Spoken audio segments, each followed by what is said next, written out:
Respeitável torcedor santista, o circo chegou e o palhaço somos nós.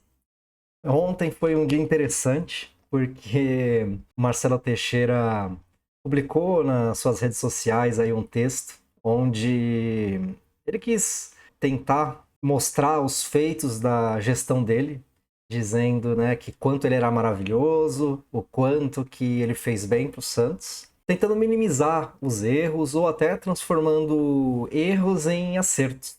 O engraçado é que ele se coloca como vítima, né? Então, as gestões anteriores que eram um problema, que destruíram o clube e que agora estamos ressurgindo das cinzas, que basta esperar. Então, eu vou falar aqui um pouquinho para vocês, vou ler o texto para vocês e colocar minha opinião. Eu nem queria falar sobre isso porque, de novo, é fofoca, é besteirinha de rede social. Parece besteirinha, mas isso aqui já é uma preparação para as eleições do final do ano, né? Eleições do Santos. Provavelmente o Marcelo Teixeira vai querer se reeleger. E, infelizmente, as chances de reeleição são muito altas, porque o Santos não tem uma boa oposição. Mas assim, já está tentando fazer sua propaganda para que outra pessoa aí, outro candidato não apareça, né? Enfim, eleição, por mais que exista um grau alto de certeza que vai ser ele que vai ser reeleito, a gente sabe que pode mudar até lá, né? Principalmente se os resultados que a gente mais teme acontecer, que é a queda no Paulista, que, assim, por mais que esteja muito perigoso, é difícil, porque o Santos vai pegar dois times que são mais fracos. Por mais que o Santos não esteja bem, não é uma situação impossível de se conseguir. E só que no brasileiro já, o cenário já muda de figura, porque a gente já perdeu para um provável adversário direto contra o rebaixamento, vai jogar contra um adversário aqui que vai brigar na parte de baixo da tabela, numa situação ruim, porque a gente precisa mais pontuar no fim de semana do que agora contra o São Paulo, então pode ser que o São Paulo se aproveite disso, dessa fragilidade do Santos. O ano não tá bom para o Santos e se de fato acontecer esses resultados que a gente não quer que aconteça, independente de eleição, provavelmente vai ser o Marcelo Teixeira que vai se reeleger mesmo. Eu não tenho muito o que escapar, prefiro aí passar mais 3 anos aí na expectativa de trocar do que passar uma Série B aí de novo. Né? Bom, mas né, chega de lero-lero e vamos entrar aqui na cartinha do Marcelo Teixeira, né, que ele postou. Então peguei aqui na GE, estamos à frente de um processo de reconstrução do Santos Futebol Clube há apenas 2 anos, em um dos momentos mais desafiadores da sua história, com foco em organização, responsabilidade e planejamento de longo prazo. Trabalhamos para retomar nossa força e colocar o clube nos trilhos. Bom, por mais que ele esteja há 2 anos nessa gestão, ele já foi presidente do Santos outras vezes, na década de 90, anos 2000. Sempre teve dentro do clube, mesmo nas outras gestões, ele tinha papel importante na política do clube. Então, assim, falar que é apenas 2 anos que ele está lá não é verdade. Ele já esteve antes no clube. Parte da dívida que o Santos tem hoje vem dos anos que ele era presidente e, mesmo assim, ele sempre esteve envolvido na política do Santos. Então, é assim, não dá para dizer que ele está apenas 2 anos, não cola desde sempre no Santos. E já é de família, né? Então, o pai dele já era da política do Santos e ele está querendo emplacar o filho dele. Em 2024, alcançamos resultados relevantes, como o vice-campeonato paulista e o título do campeonato brasileiro da Série B. Feitos que demonstram determinação e capacidade de superação. E aqui de novo, né? Assim, era o que o Santos tinha. Aí, de fato, assim, não vou colocar a culpa nele, porque o fato do Santos não ter ido para a Copa do Brasil, ter caído para a Série B, é a responsabilidade maior, é do Rueda. Mas, assim, de novo, se o Santos tivesse sido campeão do Campeonato Paulista e tivesse conquistado a Série B, né, com 5 rodadas de antecedência, ou até mais, aí tudo bem, a gente fala que foi relevante, o time se superou. Mas não, a gente foi um bom campeonato paulista, né? Perdemos no final ali, na final, por detalhes no último jogo. Dado a circunstância do clube, não foi um campeonato ruim, mas é longe de dizer que foi um feito, né? E a Série B, a gente passou sufoco também. A gente chegou a perder, acho que 3 ou 4 jogos seguidos, eu não lembro agora. mas a gente chegou a ficar fora da zona de classificação para a Série A. Então, não foi fácil. E mesmo assim, os jogos que a gente ganhava, a sensação era de que a gente tinha, sei lá, perdido o jogo, porque eram jogos que a gente era amassado. Parecia que a gente, de fato, era um time de Série B que estava despontando para ir para a Série A. Não parecia que a gente era um time de Série A disputando a Série B. Bah, e teve questão da superação, sim, mas não foi um feito, não foi relevante. Foram resultados ali medíocres para um time como o Santos. Em 2025, ampliamos nossa presença competitiva. Voltamos a disputar 4 competições, incluindo uma internacional, recolocando o Santos em evidência no cenário nacional e mundial. Aqui beleza, de fato a gente jogou 2 campeonatos em 2024, 3 em 2025 e agora estamos jogando 4 em 2026. É uma melhoria, Só que em 2025 a gente foi eliminado na primeira fase da Copa do Brasil que a gente jogou. No Campeonato Brasileiro a gente só conseguiu a Sul-Americana porque o Corinthians e o Vasco e o Atlético Mineiro praticamente abandonaram o Campeonato Brasileiro para poder disputar os campeonatos que eles estavam disputando, né, que é a Copa do Brasil e a Sul-Americana. E assim, a gente deu sorte de pegar Sport, o Juventude rebaixados e o Cruzeiro focado na Copa do Brasil. Então, por mais que a gente às vezes não caísse, mas se a gente pega esses times disputando o campeonato, podia ser que a gente não fosse para uma Sul-Americana, foi que nem o Inter. Assim, não dá para considerar que foi um grande avanço, foi apenas ali uma sorte que juntou ali os times que estavam acima, né, na parte de baixo da tabela, mas acima do Santos, preferirem disputar outros campeonatos. E os times que caíram, de fato, foram muito maus também em 2025. Então, aqui a gente deu sorte, a gente não foi protagonista nessas classificações aqui que a gente teve para a Copa do Brasil, né? Que foi a gente passar no Campeonato Paulista da primeira fase e ganhar as quartas de final. E a Sul-Americana, assim, foi uma questão de sorte, porque tinha muitas vagas também, né? Então, acho que só o Inter acho que só o Inter que não foi para a Sul-Americana dos que não caíram. Então, assim, pô, vai falar que é um feito. Aí aqui eu botei meu nariz de palhaço e aceitei, né? Porque entra de tudo que a gente fala de cortina de fumaça. Vou ler aqui primeiro. Paralelamente, avançamos em projetos estratégicos, como a nova Arena e a SAF, pensados para modernizar o clube e garantir sustentabilidade no futuro. Esses avanços naturalmente incomodam alguns, que se aproveitam dos resultados iniciais da temporada de 2026 para tentar criar crises desinteressados na concretização desses projetos. E aqui, assim, cortina de fumaça total, nova arena não existe.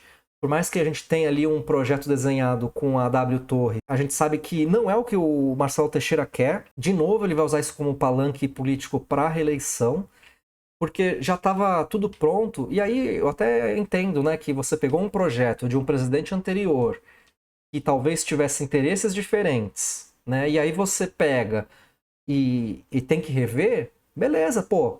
A gente estava numa Série B, era um período mais tranquilo ali de agendas para poder focar no projeto, para já começar, por exemplo, em 2025, e não, foi só enrolação, foram feitos um monte de eventos, e aí você, em 2025, traz o Neymar pai, que diz ter um projeto de arena, e que é contra o Santos ter uma arena, ter patrimônio, e aí ele participa das reuniões com a W Torre. Então, assim, ele não quer esse projeto. Eu não sei o que ele quer, qual que é a intenção dele por trás, mas esse projeto está fadado a não acontecer. E eu lembro que já em 2024, até 2024, eu falei assim, putz, vou na Vila agora porque pode ser a última vez. De fato, acreditei lá atrás, né? Porque tinha um projeto bem encaminhado. Só que nunca andou e, na minha visão, ele nunca vai acontecer na mão do Marcelo Teixeira. Não esse que a gente tem atual. E a questão da SAF, de novo, depois, assim, você assiste outros produtores de conteúdo, jornalistas que têm um conhecimento a mais de clube, né, de Santos, de estatuto. O próprio Farinha comentou que para o Marcelo Teixeira aceitar uma proposta dos moldes que o Sormani tinha comentado, tinha que passar por eleição, né, dos conselheiros. Então, que não passou, acho que até tinha que passar por eleição dos sócios. Né? Então, são coisas assim que, de fato, é feito para que o torcedor mova aí a sua atenção para assuntos que não interessam agora, né? E, de fato, os resultados incomodam, acho que todo mundo está incomodado. Quem está satisfeito com uma vitória, né, só no Campeonato Paulista, uma derrota no Campeonato Brasileiro contra a Chapecoense, quem está satisfeito com isso? E aí, só que essa crise não vem de 2026, essa crise vem de 2021, quando a gente passou a disputar zona de rebaixamento em Campeonato Paulista, em Campeonato Brasileiro, e que culminou com a queda do Santos em 2023. Então, assim, a crise já vem de antes, só que nada foi feito para solucionar. E ano passado a gente só não brigou para não cair no Paulista, na minha visão, porque veio o Neymar, injetou aquele ânimo novo. Senão, teria sido um campeonato paulista ruim também. Assim, para mim essa crise já vem de antes e ele não fez nada para solucionar. E fora as cortinas de fumaça aí que vem falando, eu vou até falar uma depois, que eu acho que também é uma cortina de fumaça, mas vamos terminar de ler aqui. Então, nenhum santista está satisfeito, de fato, com a campanha atual da equipe profissional. Ainda assim, pedimos o voto de confiança do quadro associativo e dos torcedores para que, juntos, possamos alcançar novos objetivos em 2026, assim como fizemos em 2024 e 2025. Assim, aquele papinho de juntos venceremos, se ficarmos separados não vai ser possível, assim, papinho motivacional barato. A gente não conseguiu atingir objetivos em 2025. O objetivo de 2025 era fazer um bom campeonato brasileiro, que não aconteceu.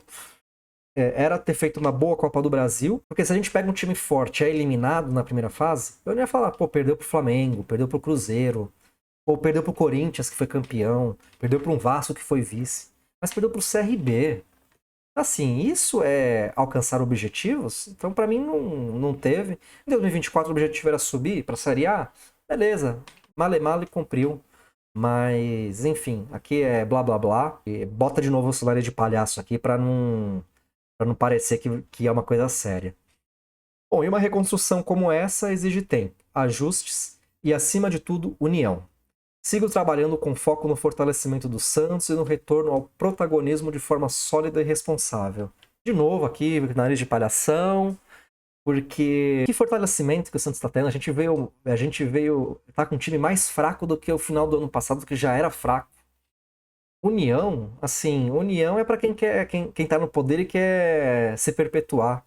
A gente aqui que tá de fora, que tá vendo as coisas erradas do clube, a gente tem que criticar mesmo.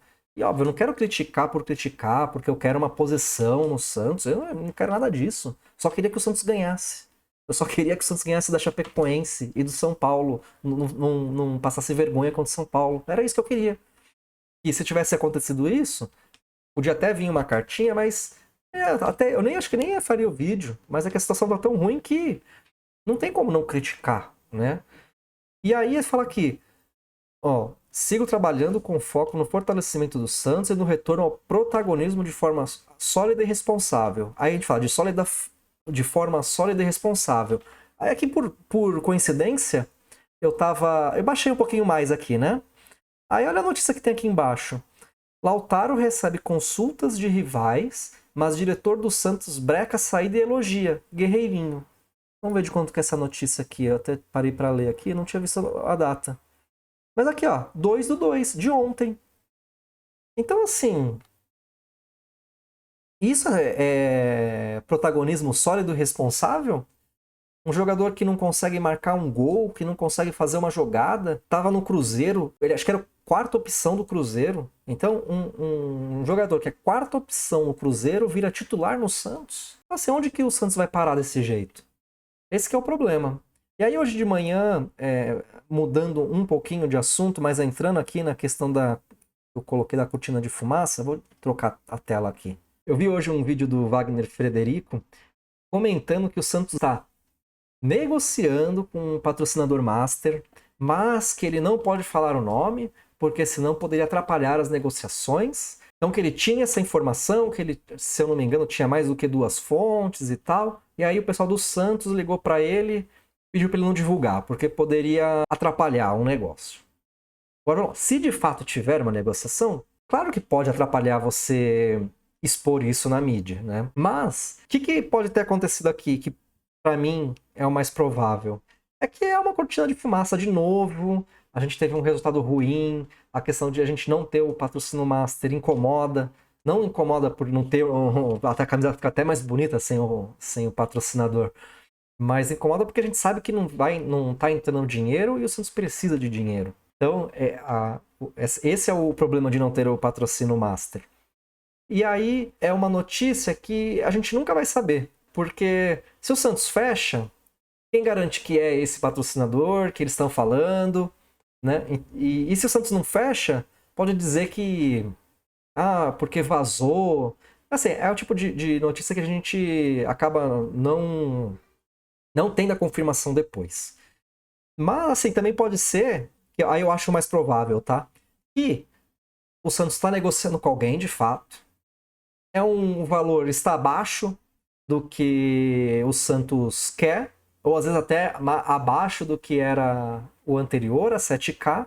E aí lançou essa de que é um cara de fora, né, com mais bala na agulha, que pode botar dinheiro em dólar no Santos, para ver se consegue avançar com esse outro aí, que às vezes é uma bet mesmo, algum nacional.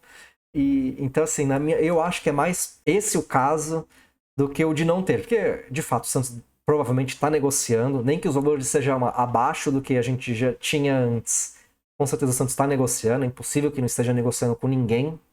Mas para mim esse é aquela cortina de fumaça, aproveitar, ter uma cortina de fumaça para desviar os olhos do resultado e também tentar aumentar as propostas que a gente já tem na mesa.